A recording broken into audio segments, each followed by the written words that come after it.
Hello everyone, నా పేరు భవాని. నేను ఆర్ఎస్జే ఇన్స్పెక్షన్ కంపెనీలో associative executive business development and Z coordinator ఆగి వర్క్ చేస్తున్నాను. సో ఈ వీడియోలో మీకు జెడ్ ఫెసిలిటేటర్ ట్రైనింగ్ ప్రోగ్రామ్ని ఎలా అప్లై చేయాలా, ఒకవేళ మీరు అప్లై చేస్తే దీని నుంచి మీకు ఎలా బెనిఫిట్స్ దొరుకుతుంది అనేసి డీటెయిల్గా ఈ వీడియో మీకు ఎక్స్ప్లెయిన్ చేస్తూ ఉన్నాను. ఎంఎస్ఎంఈ సస్టైనబుల్ జెడ్ సర్టిఫికేషన్ అంటే సెంట్రల్ గవర్నమెంట్ నుంచి ఈ జెడ్ స్కీమ్ ని స్టార్ట్ చేశారు. అంటే ఇది సెంట్రల్ గవర్నమెంట్ నుంచి ప్రొవైడ్ చేస్తూ ఉండేది. ఎంఎస్ఎంఈ వాళ్ళకి అనేసి వాళ్ళ క్వాలిటీ ఇంప్రూవ్ చేసేదానికి, లేకపోతే ఎన్విరాన్మెంట్ ని సేవ్ చేసేదానికి, ఒక అవేర్నెస్ ని క్రియేట్ చేసేదానికి ఈ జెడ్ సర్టిఫికేషన్ అనేసి స్కీమ్ ని స్టార్ట్ చేశారు. ఈ స్లైడ్ లో మీకు ఆర్ఎస్జే ఇన్స్పెక్షన్ కంపెనీ ఇంట్రొడక్షన్ ని ఎక్స్ప్లెయిన్ చేస్తున్నాను. 2009 లో స్టార్ట్ అయింది. So 14+ years of business experience కూడా ఉంది. అండ్ ఆర్ఎస్జే వచ్చేసి third party company, ISO 17020 accredited. Main company వచ్చేసి ఆఫీస్ వచ్చేసి ఢిల్లీలో ఉంది. అండ్ బ్రాంచ్ ఆఫీస్ వచ్చేసి బెంగళూరు, ముంబై అండ్ తిరుపూర్లో కూడా ఉంది. సో మొత్తం మీరు చూస్తే 350+ క్లయింట్స్ ని కూడా సర్వ్ చేశారు. 2600+ ఫ్యాక్టరీస్ ని కూడా విజిట్ అయ్యారు. 80+ ప్రొఫెషనల్ టీమ్ మెంబర్స్ కూడా ఆర్ఎస్జేలో మెయింటైన్ చేశారు. సో ఇది వచ్చేసి మాకి QCA నుంచి వచ్చిండ్ర లెటర్. అంటే మేము జెడ్ అసెస్మెంట్ ఏజెన్సీ అయ్యి ఒక నామినేట్ అయ్యిండము ఫర్ జెడ్ సర్టిఫికేషన్ స్కీమ్ అనేసి మాకి QCA నుంచి వచ్చిండ్ర లెటర్ ఇది. ఈ స్లైడ్ వచ్చేసి మీకు ఆర్ఎస్జే పర్పస్ అంటే రెస్పాన్సిబుల్ వాల్యూ క్రియేషన్. సో రెస్పాన్సిబుల్గా ఎలా ఉంటారు, స్టేక్ హోల్డర్స్ కానీ, లేకపోతే కస్టమర్స్ కానీ, లేకపోతే ఎనీ బిజినెస్ కానీ, సో ఎన్విరాన్మెంట్ ని సేవ్ చేసేదానికి, లేకపోతే ఏమైనా యాక్షన్స్ ఏమైనా ఉంటే, సో ఇదంతా మొత్తం ఆర్ఎస్జే కూడా పర్పస్ ని వాల్యూ ఇస్తుంది. ఓకే, ఇప్పుడు నేను మీకు ఈ జెడ్ ఫెసిలిటేటర్ ట్రైనింగ్ ప్రోగ్రామ్ ని ఎలా అప్లై చేయాలా, ఒకవేళ అప్లై చేస్తే మీరు ఎలా డాక్యుమెంట్స్ ని ఫిల్ చేయాలా అనేసి మీకు గైడెన్స్ ఇస్తున్నాను. సో మీకు ఒక గ్రేట్ ఆపర్చునిటీ ఉంది. సో ఈ గ్రేట్ ఆపర్చునిటీని మీరు యూటిలైజ్ చేసుకొని ఈ Z 1 day facilitator training program ని అప్లై చేయండి. ఇది వచ్చేసి మీకు ఇంకొక ఆపర్చునిటీ, అంటే మా దగ్గర ఇంకొక ప్రోగ్రామ్ ఉంది. సో ఈ ప్రోగ్రామ్ వచ్చేసి RPP అంటే రెఫరల్ ప్రోగ్రామ్ పార్ట్నర్షిప్. సో మీకు స్టార్టింగ్ లో నేను చెప్పాను ఇది ఒక గ్రేట్ ఆపర్చునిటీ. సో మీరు ఇదిని మా దగ్గర ఒక పార్ట్నర్షిప్ అయింటి మీరు జెడ్ సర్టిఫికేషన్ వర్క్ స్టార్ట్ చేసేదానికి ఇది మీకు గ్రేట్ ఆపర్చునిటీ. సో ఒకవేళ మీరు నేను RPP ఆగి వర్క్ చేస్తాను అంటే మీకు ఒక 10 ప్రాసెస్ ఉంటుంది. మేము దీన్ని ఆన్ బోర్డింగ్ ప్రాసెస్ అనేసి పిలుస్తాం. సో ఫస్ట్ మీరు చూస్తే మీది ఫస్ట్ ఇంట్రెస్ట్ ఫామ్ ని ఫిల్ చేయాలి. సో మీకు ఏమైనా ఇంట్రెస్ట్ ఉంటే ఫస్ట్ మీరు ఈ లింక్ ని క్లిక్ చేసేసి సో రిజిస్ట్రేషన్ అయ్యాల. సో సెకండ్ మాకు కావాలంటే మీ డాక్యుమెంట్స్, అంటే మీ డాక్యుమెంట్స్ ని మీరు సబ్మిట్ చేయాల. సో మీరు ఆధార్ కార్డు ఉండే కానీ, లేకపోతే మీది బ్యాంక్ డీటెయిల్స్ కానీ, లేకపోతే మీరు పాన్ కార్డ్ కానీ మాకు సబ్మిట్ చేయాలి. సో థర్డ్ చూస్తే మీకు COC అంటే code of conduct. Code of conduct అంటే మేము మీకు ఒక డాక్యుమెంట్స్ ని పంపిస్తాము, మీరు దాన్ని చదివేసి మాకు ఒక సైన్ కాపీని పంపించాలి. సో అప్పుడు మీరు ట్రైనింగ్ ప్రోగ్రామ్ ని కంప్లీట్ చేస్తారు. సో నెక్స్ట్ 5th స్టెప్ చూస్తే మీరు సెల్ఫ్ డిక్లరేషన్ ఫామ్, మేము మీకు ఒక లింక్ ని పంపిస్తాము, మీది సెల్ఫ్ డిక్లరేషన్ ఫామ్ ని ఫిల్ చేయాలి. సో 6th one చూస్తే మీరు ఫస్ట్ మాకు స్టార్టింగ్ 5 ఆర్డర్స్ అంటే 5 సర్టిఫికేట్ అయిన ఆర్డర్స్ ని మీరు మాకు ఇవ్వాలి. సో ఆమెకి మేము మీ ప్రోగ్రెస్ కార్డ్ ని రివీల్ చేస్తాం. ప్రోగ్రెస్ కార్డ్ అంటే మీ క్వాలిటీని చెక్ చేస్తాము, మీ క్వాలిటీ బాగుండాలా. సో మీరు ఆర్డర్స్ ఇచ్చిన క్వాలిటీని చెక్ చేసేసి మేము మీకు ఒక సర్వీస్ అగ్రిమెంట్ ని ప్రిపేర్ చేస్తాం. సో సర్వీస్ అగ్రిమెంట్ తర్వాత మీరు కంప్లీట్లీగా ఆర్ఎస్జేకి సో రెఫరల్ ప్రోగ్రామ్ పార్ట్నర్షిప్ కాగి స్టార్ట్ చేస్తారు. సో లాస్ట్గా మీకు పేమెంట్ అనేసి మంత్లీ మేము పేమెంట్ ని మీకు ఇష్యూ చేస్తాం. నేను ఒక అక్నాలెడ్జ్మెంట్ ని ఇస్తా ఉన్నాను. సో ఎవరెవరు మా ఎగ్జిస్టింగ్ పార్ట్నర్స్ RPP పార్ట్నర్స్ ఉండరో సో వాళ్ళు సక్సెస్ఫుల్లీగా 80% ఆఫ్ స్కోర్ ని తీసుకున్నారు. So congratulations to all the existing RPPs. ఆమెకి మీరు 80% తీసుకున్న వాళ్ళకి డైరెక్ట్ గా రిజిస్ట్రేషన్ కూడా అవ్వచ్చు Z facilitator 1 day training program కి.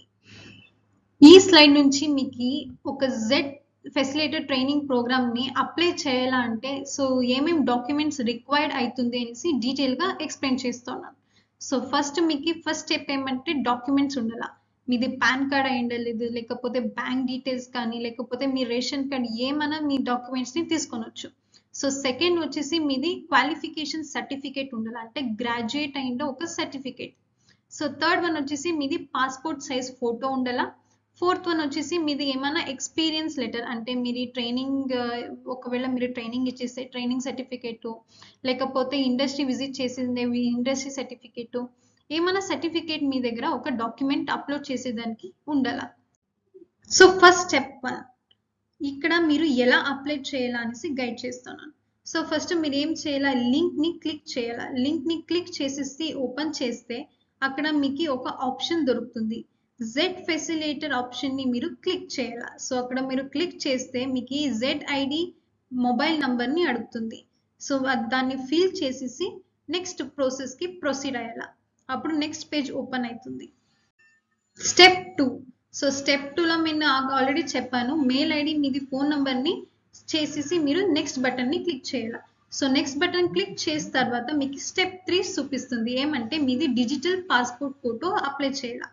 సో డిజిటల్ పాస్పోర్ట్ ఫోటో ఎట్లా ఉండాలంటే 500 KB లోపల ఉంటే సో ఆ డాక్యుమెంట్స్ని అది అప్లై అవుతుంది. స్టెప్ 4లో మీకు డాక్యుమెంట్ టైప్ అనేసి సెలెక్ట్ చేయాలి. సో ఇక్కడ డాక్యుమెంట్ టైప్ని మీరు సెలెక్ట్ చేస్తే మీకు బ్యాంక్ డీటెయిల్స్ కావాలా, లేకపోతే పాన్ కార్డ్ డీటెయిల్స్ కావాలా, లేకపోతే మీకు ఏం కావాలనో అది చూస్ చేసుకోవాలి. చూస్ చేసేసి ఫర్ ఎగ్జాంపుల్ మీరు పాన్ కార్డ్ని తీసుకుంటే సో పాన్ కార్డ్ నంబర్ని మీరు టైప్ చేయాలా. పాన్ కార్డ్లో మీ పేరు ఏముంటుంది, పేరుని మీరు టైప్ చేయాలా.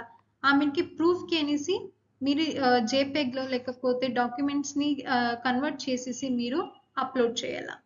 స్టెప్ 5లో మీకు జెడ్ ఫెసిలేటర్ ట్రైనింగ్ ప్రోగ్రామ్కి మీరు ఎవరి నుంచి నామినేట్ అయ్యిండారు అనేసి అడుగుతారు. సో అప్పుడు మీరు ఆర్గనైజింగ్ పార్ట్నర్ అనేసి ఆప్షన్ని క్లిక్ చేయాలి. సో ఒకవేళ మీరు క్లిక్ చేస్తే అక్కడ మీకు ఆర్గనైజింగ్ పార్ట్నర్ నేమ్ అడుగుతుంది. అప్పుడు మీరు ఆర్ఎస్జే ఇన్స్పెక్షన్ సర్వీస్ లిమిటెడ్ని టైప్ చేయాలి. అప్పుడు కోఆర్డినేటర్ నేమ్ కూడా అడుగుతుంది. అప్పుడు మీరు మిస్టర్ సోనల్ సగి అనేసి టైప్ చేయాలి. So coordinators mail ID and coordinators phone నంబర్ని మీరు అప్లై చేయాలి. అప్లై చేస్తే మీరు అక్కడ డీటెయిల్స్ని ఫిల్ చేయాలి. స్టెప్ 6. సో స్టెప్ 6లో మీకు పర్సనల్ డీటెయిల్స్ని అడుగుతూ ఉండరు. సో ఫస్ట్ వన్ వచ్చేసి మీది పేరు. సో మీది ఫస్ట్ నేమ్ ఏముంటుంది, లేకపోతే లాస్ట్ పేరు ఏముంటుంది, సో దాన్ని మీరు టైప్ చేయండి. సెకండ్ వన్ వచ్చేసి మీది మొబైల్ నంబర్. సో కరెంట్గా ಯಾವ మొబైల్ నంబర్ యూస్ చేస్తూ ఉంటారో మొబైల్ నంబర్ని మీరు ఆడ టైప్ చేయండి. సో థర్డ్ వన్ వచ్చేసి మీది date of birth. So fourth one వచ్చేసి ఫాదర్ లేకపోతే మదర్ నేమ్ని మీరు పేరుని మీరు పెట్టాలి, అంటే మీరు టైప్ చేయాలి. స్టెప్ 7లో మీకు ఆఫీస్ అడ్రస్ లేకపోతే హోమ్ అడ్రస్ని అడుగుతూ ఉన్నాడు. సో ఫస్ట్ మీరు మీ అడ్రస్ని పెట్టాలా. ఆమెకి స్టేట్ అడుగుతారు, ಯಾವ స్టేట్ మీరు కర్ణాటక స్టేట్ ఏం స్టేట్ ఉంటుందో ఫర్ ఎగ్జాంపుల్కి చెప్పింది నేను. నెక్స్ట్ వచ్చేసి డిస్టిక్, ಯಾವ డిస్టిక్ అనేసి క్లిక్ చేయండి. నెక్స్ట్ పిన్ కోడ్, ಯಾವ పిన్ కోడ్ అనేసి నంబర్ పెట్టండి.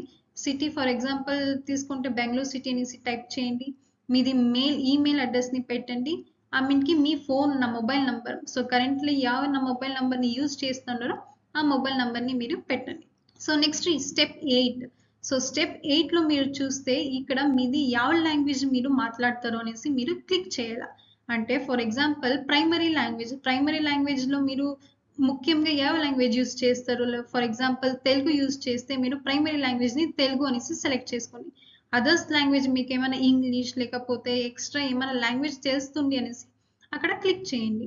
సో రిటర్న్ లాంగ్వేజ్ ఎక్కడ వస్తే మీకు ప్రైమరీ లాంగ్వేజ్ మీకు రాసేదానికి లేకపోతే చదివేదానికి ಯಾವ లాంగ్వేజ్ కంఫర్టబుల్గా ఉందో ఆ లాంగ్వేజ్ని మీరు క్లిక్ చేయండి.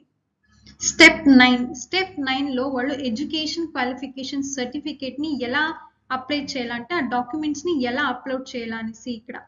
సో ఫస్ట్ వాళ్ళు ఈ డాక్యుమెంట్స్ని మీరు అప్లోడ్ చేయాలంటే 4 ఇన్స్ట్రక్షన్ని మీరు ఫాలో అయ్యాలి. సో ఫస్ట్ వన్ వచ్చేసి ఇయర్ అడుగుతారు. సో యా ఇయర్లో మీరు కంప్లీట్ చేశారు. సో సెకండ్ వన్ వచ్చేసి మీది ఇన్స్టిట్యూషన్ నేమ్, యా ఇన్స్టిట్యూషన్లో మీరు చదివారు. థర్డ్ వన్ వచ్చేసి డిగ్రీ కంప్లీట్ అయిందా లేదా. సో ఫోర్త్ వన్ వచ్చేసి ఒక ఫార్మాట్, ఫర్ ఎగ్జాంపుల్ మీరు ఎడ్యుకేషన్ క్వాలిఫికేషన్ సర్టిఫికేట్ని మీరు అప్లోడ్ చేస్తారు అంటే ఒక ఫార్మాట్ని మీరు మెయింటైన్ చేయాలి. సో పీడిఎఫ్ లేకపోతే జేపీఈజీ ఫామ్లో మీరు అప్లోడ్ చేసేసి అది 2000 KB లోపల డాక్యుమెంట్స్ని ఉంటే అది అప్లై అవుతుంది, లేకపోతే అది మీరు మళ్ళీ రిజెక్ట్ అవుతుంది. సో అప్లోడ్ చేసేటప్పుడు మీరు 2000 లోపల డాక్యుమెంట్స్ని అప్లోడ్ చేయాలి. ఇది డీటెయిల్స్ అంటే ఎడ్యుకేషనల్ క్వాలిఫికేషన్ డీటెయిల్స్. నేను చెప్పాను కదా, సో ఇయర్ మీరు ఎప్పుడు స్టార్ట్ చేసింది అంటే ఎప్పుడు ఎండ్ అయ్యింది, ఇన్స్టిట్యూషన్ లేకపోతే మీరు ఎక్కడ చదివింది అనేసి ఇన్స్టిట్యూషన్ నేమ్ని పెట్టాలా. సో థర్డ్ వన్ వచ్చేసి మీది క్వాలిఫికేషన్ ఏమి, సో మీ క్వాలిఫికేషన్ ఏం తీసుకున్నాను, సో గ్రాడ్యుయేట్ అయ్యేదానికి యా కోర్స్ని మీరు కంప్లీట్ చేశారు అనేసి క్వాలిఫికేషన్ని మీరు పెట్టాలా.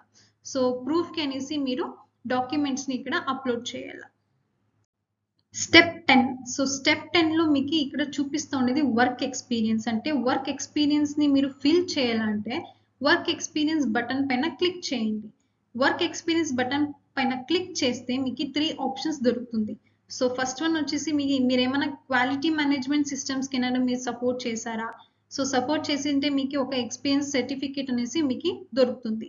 సో సెకండ్ వన్ వచ్చేసి మీకు ఏమైనా జెడ్ బ్రాంజ్ అసెసర్ ఆగి ఏమైనా మీరు ఫినాన్షియల్ సపోర్ట్ ఏమైనా ఎవరికైనా ఇచ్చారా, సో ఒకవేళ మీరు ఇచ్చింటే మీకు వర్క్ ఎక్స్పీరియన్స్ సర్టిఫికేట్ అనేసి మీకు దొరుకుతుంది. ఒకవేళ లేదు మా దగ్గర ఫస్ట్ వన్ కూడా లేదు సెకండ్ వన్ లేదు కూడా అంటే నో ప్రాబ్లం, మీరు ఎనీ అదర్ అప్లైని క్లిక్ చేసేసి మీ దగ్గర వర్క్ ఎక్స్పీరియన్స్ సర్టిఫికేట్ని మీరు అప్లోడ్ చేయాలి. సో అవుట్ ఆఫ్ 3లో మీరు లాస్ట్ ఎనీ అదర్ ఆప్షన్ని క్లిక్ చేశారు. సో మీరు నెక్స్ట్ క్లిక్ చేసిన తర్వాత మీకు టైప్ ఆఫ్ ఎక్స్పీరియన్స్ అనేసి మీకు ఆప్షన్ దొరుకుతుంది. సో ఫర్ ఎగ్జాంపుల్ మీరు ఏమైనా కన్సల్టెంట్ ఎక్స్పీరియన్స్ అయింటే, లేకపోతే ట్రైనింగ్ ఎక్స్పీరియన్స్ మీ దగ్గర ఉంటే, లేకపోతే ఇండస్ట్రీ ఎక్స్పీరియన్స్ ఏమైనా ఉంటే వాళ్ళు మీకు ఒక ఇన్ఫర్మేషన్ని అడుగుతారు. ఫస్ట్ వన్ వచ్చేసి మీది ట్రైనింగ్ లేకపోతే ఆర్గనైజేషన్ అయిన సర్టిఫికేట్ నేమ్ ఏంటి, సర్టిఫికేట్ పేరుని మీరు పెట్టాల.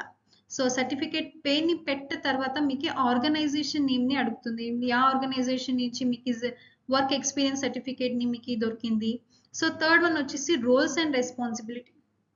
అంటే ఏమైనా రోల్స్ ಯಾವ టాపిక్ పైన మీకు ఎక్స్పీరియన్స్ లెటర్ని ఇష్యూ చేశారు.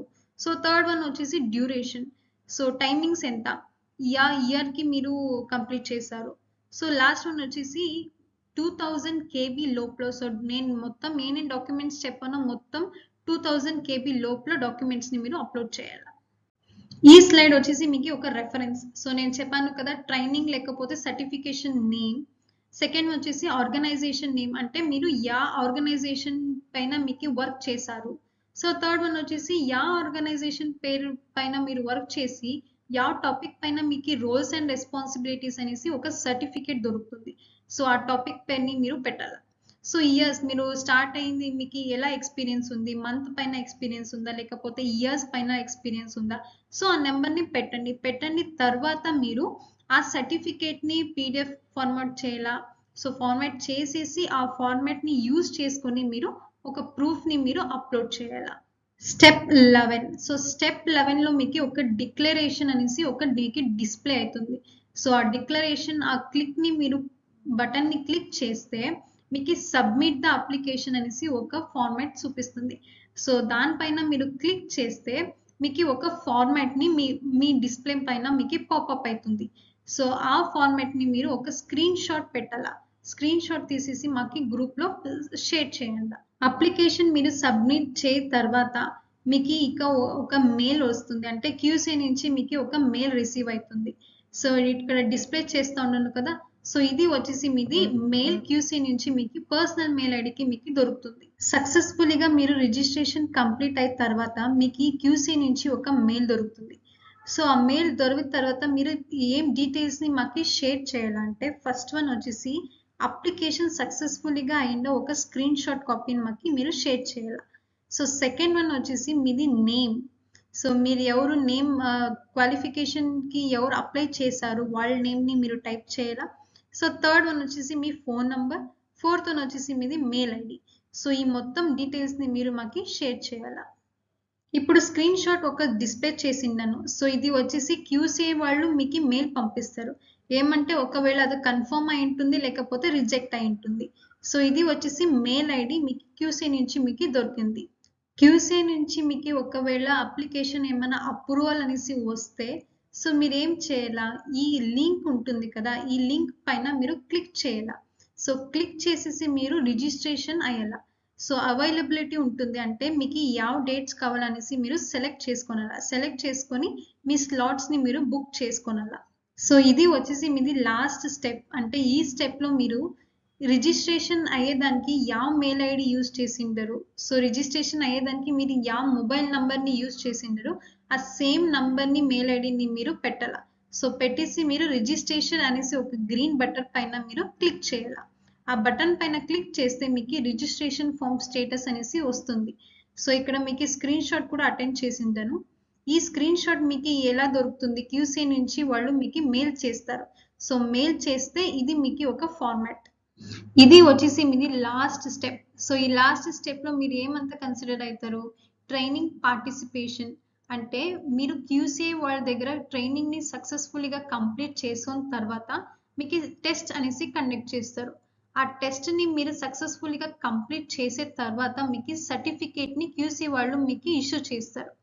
ఆ సర్టిఫికేట్ని మీరు రెస్పెక్టెడ్ ఆర్ఎస్జే వాళ్ళ ఆర్పిపి మేనేజర్కి లేకపోతే ఆర్ఎస్జే టీమ్కి మీరు గ్రూప్లో ఆ సర్టిఫికేట్ని మీరు షేర్ చేయాలి. జెడ్ ఫెసిలిటేటర్ ట్రైనింగ్ ప్రోగ్రామ్ని అప్లికేషన్ ఎలా యూజ్ చేయాలా, ఎలా అప్లై చేయాలా అనేసి గైడ్లైన్స్ ఇచ్చాను. సో మీకు ఇష్టమైంటే లైక్ చేయండి, కమెంట్ చేయండి. సో ధన్యవాదాలు. Thank you.